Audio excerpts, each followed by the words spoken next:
there are autonomous features of lots of weapons that presently exist, but people are really worried about what happens 10, 20, 30 years down the road when autonomy itself is much better.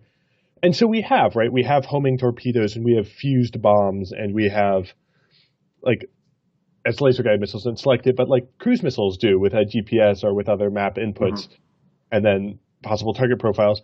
We have a lot of autonomous features within weapons that exist right now, but the general worry is that we will, as technology advances, we will move past that. We will have we'll have rudimentary AI making the decision rather than a timer, right, which a human programs, or at least they program in the factory that this bomb goes off when it hits this, is this close. We'll instead have a machine with interpreting and reading and spitting out bullets, perhaps, as it responds to stimuli in the environment. And a lot of that technology just isn't there yet. And that's why we're having the debate now as a sort of preemptive constraint, or humanitarian measure, depending on how you're arguing it, that wants to make the future less scary. Right. And so, I mean, I guess that, it is good that we're sort of talking about this thing in advance rather than sort of, aerial bombardment or something like that where we have to sort through afterwards what the issue is, or sort of what the issue is going to be.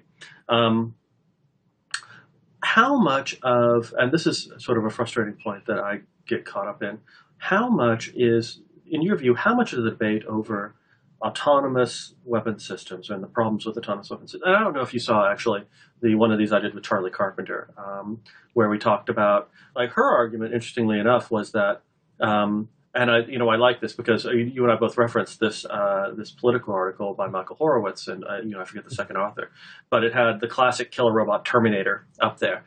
And Charlie's comment on this was that in this debate, the only people who ever use images of Terminator and Skynet and the Matrix and whatsoever, the only ones who use these science fiction issues are the people who oppose regulation of autonomous weapons, right? That you rarely see the supporters of autonomous weapons invoking the science fiction themes. It's almost always sort of having it opposed upon them, which is kind of I don't know if have you seen, like... I've seen some debate of it. The Terminator as straw man is often the first part of, what do we do with autonomous weapons? Well, it isn't like this scary thing, is how people often start to argue that the thing is not scary.